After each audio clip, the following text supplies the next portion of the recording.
Nós vamos abrir nossas Bíblias em Lucas, capítulo 16.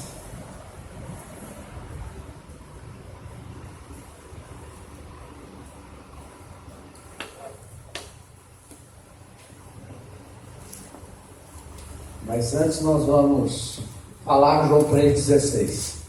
Amém? Amém. Quem não souber de cor vai levar um puxão de orelha. É impossível. O que diz João 3,16? Porque Deus amou ao mundo de tal maneira que deu seu Filho unigênito para que todo aquele que nele crê não pereça, mas tenha vida eterna. Amém. Pode sentar. Nós temos estudado esse versículo, né? Os ensinos que tem nesse versículo. E hoje nós vamos falar um pouquinho sobre não pereça. Na semana passada nós vimos sobre... qual foi a parte que nós vimos semana passada? Crer. Que Deus amou o mundo de tal maneira que deu seu Filho unigênito para todo aquele que nele crê. Né? Então nós falamos sobre crer. E agora a gente vai falar sobre aquele que crê não pereça, para que aquele que crê não pereça. E nós vimos que Deus investiu muito alto nesses que creram e que ainda vão crer. O que foi que Deus investiu?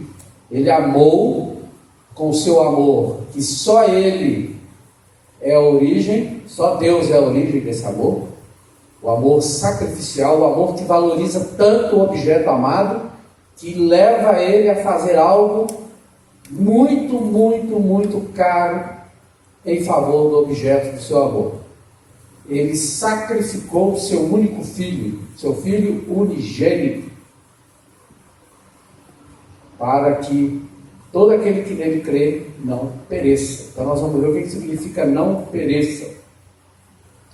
Lá no livro de Gênesis, nós não vamos ler o texto, nós já lemos aqui uma parte, logo no início do culto, Gênesis 2, e em Gênesis 3 relata a situação que aconteceu. Logo depois que Deus criou o homem, Adão e Eva, deu a eles uma ordem, Deus colocou eles num jardim, além de toda a terra que Deus tinha criado, Deus fez ainda um jardim especial. Acho que nós nunca paramos para pensar, para falar muito sobre o jardim que Deus fez. Foi um jardim especial. O homem foi criado para cuidar da terra, para cultivar a terra, né? Para plantar, para cuidar dos animais. O homem foi criado para isso, com esse alvo, com esse objetivo. Mas, originalmente, Deus criou ainda dentro da terra um jardim especial. Um jardim onde tinha toda a espécie de fruta, de árvores que produziam fruto comestível e agradável, como nós lemos. O homem olhava e agradável, ele queria comer aquela fruta. Parece que ela era tão gostosa quanto vistosa, tão saborosa quanto vistosa. Então Deus criou esse jardim especial para o homem. Entre todas as árvores que tinha no jardim, tinha duas, uma ficava bem no centro e a outra ficava do lado. Uma chamava-se árvore da vida, a outra, a árvore do conhecimento do bem e do mal. Quando Deus colocou a árvore da vida ali, o objetivo dele era que o homem fizesse uma escolha. Eu arrisco a dizer que o único momento em que o homem tem livre-arbítrio é no momento em que ele foi colocado diante da árvore da vida e da árvore do conhecimento do bem e do mal. Ele poderia exercer o seu livre-arbítrio. E uma vez exercido o seu livre-arbítrio, ele não tem mais. O livre-arbítrio só é exercido uma vez por Adão. Ele só exerce o livre-arbítrio uma vez. Depois que ele exerceu, acabou. Ele não tem mais livre-arbítrio, porque ele vai ficar preso à escolha que ele fez. Então não tem mais livre. Ele não pode voltar atrás e não comer, descomer a árvore. Assim que ele comeu a árvore do conhecimento do bem e do mal, Deus tirou ele de lá. Por quê? Porque senão ele poderia comer a árvore da vida e ficar eternamente em pecado. Porque Deus tinha um alvo para ele. Então, assim que ele comeu a árvore do conhecimento do bem e do mal, pecou contra Deus e recebeu sobre si a condenação de ter comido aquela árvore, do fruto, Deus, por amor, planejou um meio do homem escapar. Então o homem não pode escapar por si, mas por amor a ele, Deus providenciou um meio para ele escapar. Só que ele tem a opção de dizer se quer ou não. Não é livre-arbítrio. Amém? Então, ele exerceu o livre-arbítrio dele ali naquele momento. Ele escolheu a árvore do conhecimento do bem e do mal. Escolheu desobedecer a Deus. E aconteceu o seguinte: como que aconteceu essa desobediência? Esse fato? Eva estava num momento longe de Adão. E provavelmente perto ali do centro do jardim. E a serpente, incorporada por Satanás, aproveitou aquele momento e chegou para ela e falou assim: Eva, é assim que Deus disse? Não comerás de nenhuma árvore do jardim? Eva deu atenção à serpente, falou: não, foi isso que Deus falou. Deus falou que nós podemos comer de tudo, menos dessa árvore aqui. Essa árvore nós não podemos comer e nem tocar nela, porque senão a gente morre. E o que a serpente falou com Eva? Certamente não morre. Você não morre se comer. Então a serpente falou uma coisa com a Eva que despertou nela uma curiosidade. Mas Deus disse que se eu comer, eu morro. Como que a serpente está me dizendo que eu não morro? E aí ainda fala mais, ela falou assim: Deus sabe que o dia que você comer dessa fruta, você vai ficar conhecendo o bem e o mal, como Ele conhece.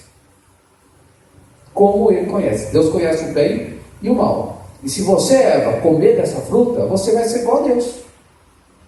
Então lançou no coração de Eva a cobiça, a ganância, vai ser igual a Deus, vai ser conhecedora do bem e do mal.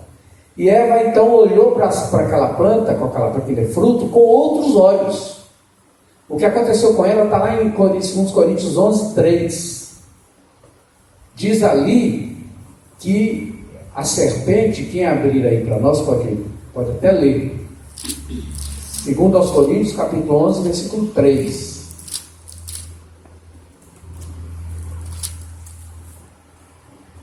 Mas temo que, assim como a serpente enganou Eva com a sua astúcia, assim também sejam, de alguma sorte, corrompidos os vossos sentidos e se apartem da simplicidade que há em Cristo.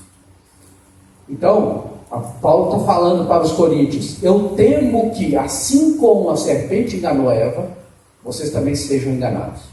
O que Paulo está dizendo? Que Eva, no início, ela tinha uma simplicidade, uma pureza que é proveniente de Cristo. Por quê? Porque o homem estava puro ainda, o homem e a mulher estavam puros, sem pecado, estavam inocentes. E quando a serpente vem com aquela enrolação para o lado dela, ela é ludibriada, ela é enganada. Quando Deus confronta Adão, Adão fala assim com Deus: a mulher que o Senhor me deu do fruto. Como se Adão estivesse jogando a culpa em Deus. A mulher que o Senhor me deu do fruto, e eu comi. E Deus vira para a mulher e fala: o que foi isso que você fez? Ela fala assim: a serpente me enganou. Olha lá, em Gênesis capítulo 3, quem quiser ver, conferir. Lá está dizendo assim: a serpente me enganou. Eu vejo que entre as duas respostas, do homem e da mulher, a mais sensata foi a da mulher. A mulher percebeu o que aconteceu com ela. Na hora, ela viu que ela tinha sido enganada. Ou seja, aquela fruta que ela comeu, induzida pela serpente, não era tão boa assim. Alguma coisa ruim veio dali. E ela falou: a serpente me enganou. Adão não. Adão falou: a mulher que o Senhor me deu do fruto. A mulher que o Senhor me deu do fruto. Já a mulher fala: a serpente me enganou e eu comi. Então ela teve uma resposta bem mais sensata do que a do homem. Não era para ela ter comido, isso não justifica, mas não era também para o homem ter comido. Era para ele ter assumido a posição dele de marido, de protetor, e falado: eu não vou comer. Você comeu, mas eu não vou comer. E eu acredito que o pecado não teria entrado no mundo, mesmo a mulher tendo comido. Isso é uma questão pessoal minha. Eu penso assim. Ninguém precisa pensar assim como eu penso. Mas eu acho que se ele tivesse assumido a posição dele de Adão, de homem responsável, o pecado não teria entrado. Ele teria feito a opção dele, que ele deveria ter feito desde o início: rejeitar essa árvore e comer a árvore da vida, exercendo o seu livre-arbítrio do jeito que Deus falou. Come de tudo, Adão. Tem tudo aí para você comer. Inclusive a árvore da vida, está aqui, ó. Mas também tem a árvore do conhecimento do bem e do mal. Não coma dessa, que se comer dessa morre. E ele comeu. Então ele recebeu o quê? A punição da morte. Vamos agora para Lucas capítulo 16. Por que é importante a gente ver Lucas capítulo 16? Porque é um ensino do próprio Senhor Jesus, da boca de Jesus, sobre o que é perecer. Nós vimos então que o perecer, o pecado, é que traz o perecer. E esse perecer veio de Adão e Eva. Eu acredito também, irmãos, que quando Adão e Eva foram expulsos do jardim, a primeira coisa que aconteceu com eles foi um tropeção num toco de raiz. E rebentou o dedão. Antes, lá no jardim, não acontecia isso. Antes ele não precisava nem cultivar a terra, porque as árvores já davam fruto. Agora não. Agora ele tem que trabalhar muito para colher. Suar, foi o que o Senhor falou com ele. Você vai ter que tirar daqui, ó. Não é? Você vai ter que se esforçar para colher. E a terra começou a produzir coisas ruins. A terra não produzia coisas ruins. Não havia os animais selváticos que diz lá, eram animais que viviam mais afastados dentro do mato. Mas eles não comiam uns aos outros. Eles não eram feras como eles são hoje. Isso aí veio como resultado do pecado. E quando Adão saiu do jardim, ele levou um tropeção, arrebentou o dedão num toco de raiz. E ele falou assim: o que eu fiz? O que eu fiz? Olha a minha escolha. Olha o resultado. E ali ele começou a envelhecer. A terra começou a produzir pragas. Começou a produzir coisas ruins, espinhos. Ele passava no espinho e rasgava a pele. Antes não acontecia isso. Ele começou a ficar doente e foi envelhecendo, até morrer fisicamente. Em Lucas capítulo 16, a partir do versículo 19, fala assim: ora, havia certo homem rico que se vestia de púrpura e de linho finíssimo, e que todos os dias se regalava esplendidamente. Havia também certo mendigo chamado Lázaro, coberto de chagas, que jazia à porta daquele, e desejava alimentar-se das migalhas que caíam da mesa do rico, e até os cães vinham lamber-lhe as úlceras. Aconteceu morrer o mendigo e ser levado pelos anjos para o seio de Abraão. Morreu também o rico e foi sepultado. No inferno, estando em tormentos, levantou os olhos e viu ao longe Abraão e Lázaro no seu seio. Então, chamando, disse: Pai Abraão, tem misericórdia de mim, e manda Lázaro que molhe em água a ponta do dedo e me refresque a língua, porque estou atormentado nesta chama. Disse, porém, Abraão: Filho, lembra-te de que recebeste os teus bens em tua vida, e Lázaro igualmente os males. Agora, porém, aqui ele está consolado, e tu em tormentos. E além de tudo, está posto um grande abismo entre nós e vós, de sorte que os que querem passar daqui para vós outros não podem, nem os de lá passar para nós. Então replicou: Pai, eu te imploro que o mandes à minha casa paterna, porque tenho 5 irmãos, para que lhes dê testemunho, a fim de não virem também para este lugar de tormento. Respondeu Abraão: eles têm Moisés e os profetas, ouçam-nos. Mas ele insistiu: não, pai Abraão, se alguém dentre os mortos for ter com eles, arrepender-se-ão. Abraão, porém, lhe respondeu: se não ouvem a Moisés e aos profetas, tampouco se deixarão persuadir, ainda que ressuscite alguém dentre os mortos. Amém. O que Jesus está ensinando nesse texto aqui para nós? Ele está falando exatamente sobre o perecimento de João 3,16.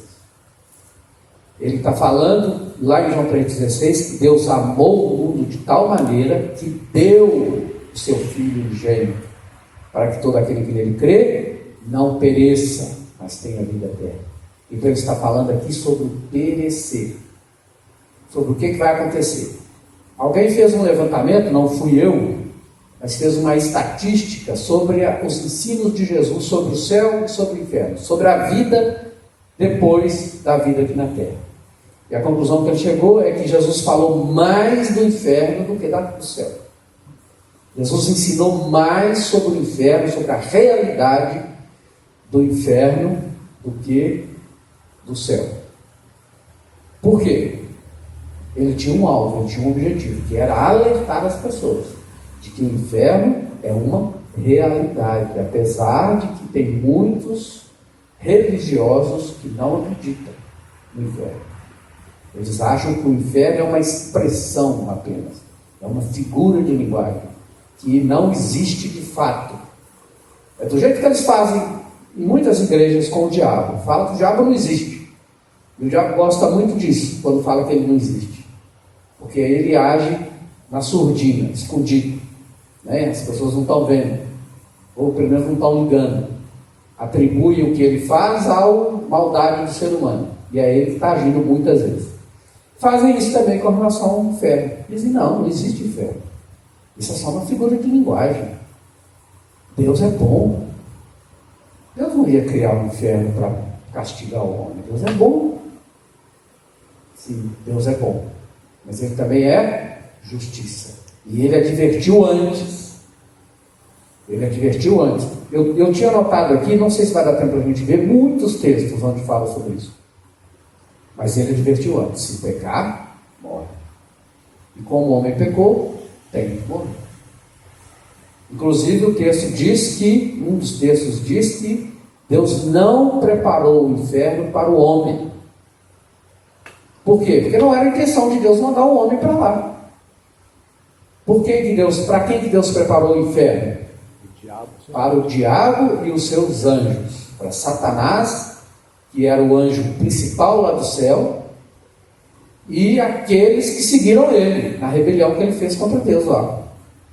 Então Deus preparou o inferno para eles. Só que ele conseguiu ludibriar e levar com ele muitos homens, muitos seres humanos. E aí eles também vão para lá, infelizmente. Muitos vão para lá, mas não foi feito para o homem, não. Então o que Jesus está falando aqui sobre o perecer? Uma das primeiras coisas que nós precisamos entender e ver claramente aqui é que quando Abraão fala com o rico assim: filho, você teve os seus bens na sua vida, e Lázaro mais. Agora você está aí sofrendo e ele está aqui sendo consolado. Muita gente, quando vê isso, quando ouve isso, fala assim: então ele foi para o inferno porque ele era rico e fazia festa todo dia. Não. Lázaro foi para o céu porque ele era pobre, miserável, sofreu muito. Também não. Não foi por isso que um foi para o céu e o outro foi para o inferno. Não é por isso. Por que eu posso falar que não é? Porque Abraão fala, quando ele pede para Abraão mandar Lázaro voltar a viver e ir lá na casa dos irmãos dele, avisar para eles para não vir para cá, Abraão fala com ele assim: eles têm lá Moisés e os profetas. Quem é Moisés e os profetas que Abraão está falando? A Bíblia. Moisés e os profetas já tinham morrido mais de 1000 anos. Então, de quem que Abraão está falando? Daquilo que eles deixaram escrito, tanto Moisés quanto os profetas, a Bíblia. Isso, irmãos, atesta o que toda a Bíblia fala. O próprio Senhor Jesus está dizendo que o único meio de nós conhecermos a salvação é através da palavra de Deus, é através do testemunho da palavra de Deus. É a maneira como nós conhecemos a salvação. E a palavra de Deus fala que quem salva? Jesus. As pessoas do Velho Testamento eram salvas do inferno, do perecimento, por crer em Jesus. Porque por crer em que Jesus viria. Nós somos salvos porque cremos que Jesus já veio. Mas eles criam que Jesus viria. Eles não eram salvos por aqueles cabritos e bezerros que eram sacrificados. Aquilo ali não salvava ninguém. Aquilo ali era apenas um ponteiro, apontando para o Messias que viria e derramaria seu sangue. Então eles não criam que aquele sangue de bezerro, de todos, salvavam eles, não. Não sabiam que não salvava. Tanto que não salvava que todo tempo, periodicamente, eles tinham que renovar aqueles sacrifícios. Aquilo era só um memorial de que vem o Filho de Deus, o descendente da mulher, vem para fazer o sacrifício definitivo, que foi Jesus. Então, duas coisas que nós aprendemos aqui sobre o perecimento. Primeiro, ninguém vai para o inferno por sofrer, para o céu por sofrer nessa vida. E ninguém vai para o inferno por ser rico. Está bem claro isso. O nosso parâmetro para ver para onde nós estamos indo é aqui, é a Bíblia, é a palavra de Deus. Uma outra coisa que nos ensina aqui nesse texto é que depois que morreu, não tem mais solução. Quando Lázaro morreu, os anjos estavam ali na hora para pegar o espírito dele e levar para o seio de Abraão, que é um dos nomes que é dado ao paraíso. Ele pega o espírito de Lázaro, os anjos, e o levam ao paraíso. E eu acredito também que há anjos que pegaram o espírito do rico e levaram para o inferno. Levaram ele para o Hades, né? O inferno é uma tradução que nós usamos. Uma palavra que vem do latim que nós usamos, mas o nome correto é o Hades, que é o lugar de espera para quem não é salvo. Então os anjos vieram também e levaram ele para lá. E o corpo dele foi enterrado e o corpo de Lázaro também foi enterrado. Eles estão lá em espírito ainda, até o dia do juízo final, quando vier o dia da ressurreição, quando Deus chamar os justos, eles ressuscitarem, receber seus corpos. E no juízo final, quando Deus também chamar os pecadores, eles ressuscitarem igualmente e receberem seus corpos. Amém? Então fica bem claro isso. A salvação, o destino final do ser humano é decidido aqui, enquanto ele está vivo. Depois que ele morreu, não tem mais. Não tem jeito de voltar aqui para poder consertar. Amém, irmãos? Amém. Isso fica bem claro para nós. Aqui no texto fala assim também, ó. No inferno, estando em tormentos, levantou os olhos e viu ao longe Abraão e Lázaro no seu seio. Então, clamando, disse: Pai Abraão, tem misericórdia de mim, e manda Lázaro que molhe em água a ponta do dedo e me refresque a língua, porque estou atormentado nesta chama. Qual outro ensino que tem aqui? É que no Hades, no inferno, onde ele está esperando, ele já está sofrendo, ele já está em tormentos. Então aquelas pessoas que morrem sem Jesus não vão esperar até o fim lá, o dia do julgamento, para depois começar o seu sofrimento. Eles já estão sofrendo. Infelizmente, né, nós como seres humanos falamos isso sobre aqueles que já morreram aqui sem Jesus, eles já estão em sofrimento, já estão padecendo. Assim como aqueles que partiram com Jesus, também já estão gozando da alegria da salvação lá no céu, com Abraão e com todos os outros que estão lá. no céu não, no paraíso, num lugar que é um lugar de espera também, para que todos, no final, juntos possamos entrar para a vida eterna. Mas eles já estão num lugar de gozo, de alegria, de bênção. Amém, irmão? É isso que a palavra de Deus está nos dizendo aqui. Eu não sei por que o rico, lá no inferno, pede a Abraão para mandar Lázaro. Por quê? Por que ele sentia que Lázaro poderia ajudá-lo? E a gente vê que, quando ele estava vivo e rico aqui na terra, parece que ele não fazia nada para ajudar o Lázaro. Que o Lázaro ficava na porta dele, ansiando para que alguma migalha caísse para ele comer. Então parece que ele não ajudava o Lázaro. Mas agora ele queria que Lázaro o ajudasse. O que nós vemos aqui? Qual o ensino que tem para nós aqui nisso? É que as coisas na vida eterna, elas vão mudar de figura. Porque tem pessoas que eles se sentem tão senhores de si aqui na terra, por obras, por coisas que eles fazem, que eles acham que por isso, lá no céu, eles vão ter um lugar especial. Na vida eterna, eles vão gozar de favores especiais por isso. Não vão. Privilégios especiais. Não vão. Parece que vai virar ao contrário.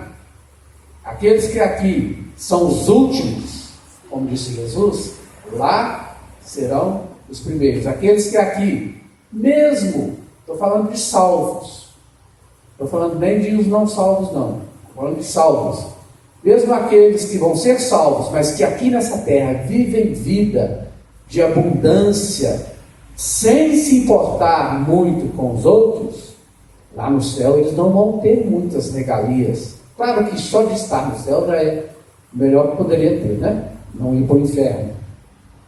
Mas eles não vão estar em tronos muito melhores do que os outros que aqui na terra passaram a vida lutando, batalhando com dificuldade para Deus, lutando, trabalhando para Deus, vivendo em dificuldade.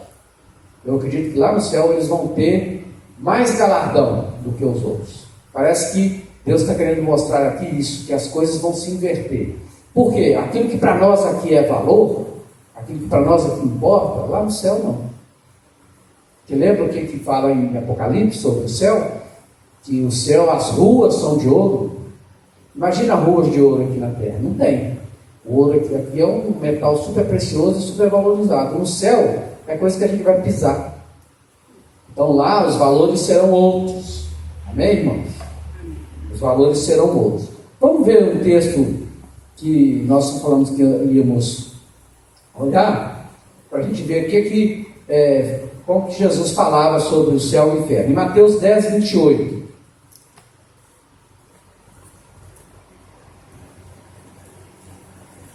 Mateus 10, versículo 28. É para ler? Pode. Não temais os que matam o corpo e não podem matar a alma. Temei antes aquele que pode fazer perecer no inferno tanto a alma como o corpo. Então ele está falando o quê? Jesus que está falando. Não temam aqueles que podem matar o seu corpo. Temam antes aquele que, além de matar o seu corpo, pode fazer perecer no inferno, o seu corpo e a sua alma. Aqui a gente vê também um dos ensinos de Jesus de que o homem aqueles que vão para o inferno vão com o seu corpo e seu espírito. Não é só o espírito que vai, eles vão, o homem inteiro, integral. Mateus 13, versículo 39 ao 43.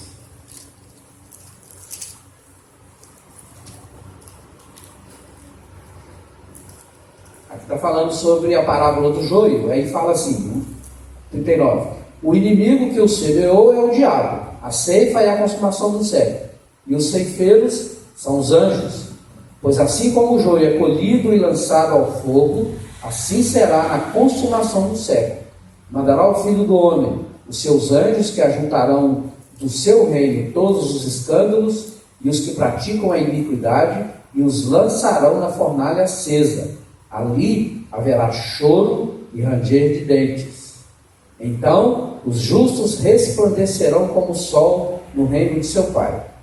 Quem tem ouvidos, ouça.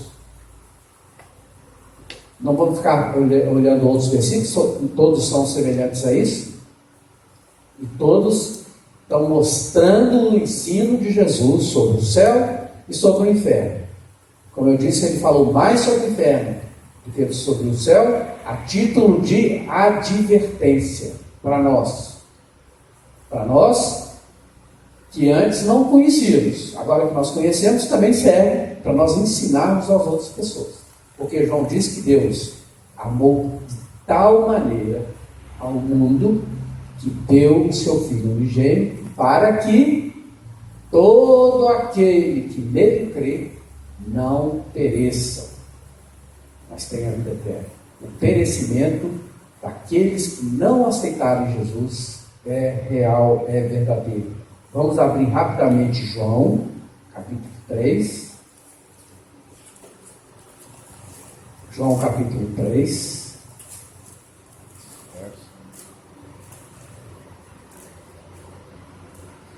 Vejam só o que diz em João capítulo 3. É o 16, é o 17. O 16 nós falamos, vamos ler o 17. Diz assim, porquanto Deus enviou o seu Filho ao mundo, não para que julgasse o mundo, mas para que o mundo fosse salvo por ele. Quando ele fala mundo aqui, ele está falando pessoas, não está falando sobre o mundo físico em si, mas está falando sobre pessoas. Porquanto Deus enviou o seu Filho ao mundo, não para que julgasse o mundo, mas para que o mundo fosse salvo por ele. Versículo 18. Quem nele crê, não é julgado. O que não crê, já está julgado, porquanto não crê no nome do unigênito Filho de Deus. A minha tradução diz condenado. Condenado. A nossa tradução que não crê já está condenado. Uhum. E no versículo 36, olha só o que fala. Quem que crê? Pois por isso, quem crê no Filho tem a vida eterna. O que todavia se mantém rebelde contra o Filho não verá a vida, mas sobre ele permanece a ira de Deus. Então, quando Adão e Eva pecaram contra Deus, eles receberam em si e passaram para toda a sua descendência a condenação. Eles ficaram, todo o ser humano ficou debaixo da ira de Deus. Aí Deus amou o homem e resolveu enviar seu Filho, para aquele que crê, não pereça, mas tenha vida eterna. Mas aquele que não crê, permanece debaixo da ira. É isso que está dizendo aí no versículo 36. Quem crê no Filho, tem a vida eterna. Esse verbo tem, o tempo verbal aí, é o presente do indicativo. Quem crê no Filho, tem a vida eterna. Ou seja, agora. Não precisa esperar morrer e ir para a eternidade.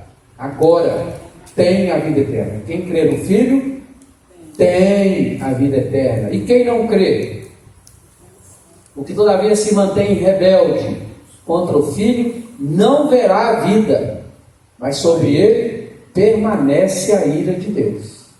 Então foi por isso que Deus amou o mundo e enviou Jesus. Amém? Para que nós tenhamos a vida eterna. E quem crê tem a vida eterna, já aqui e agora. Já começa a desfrutar da vida eterna aqui e agora.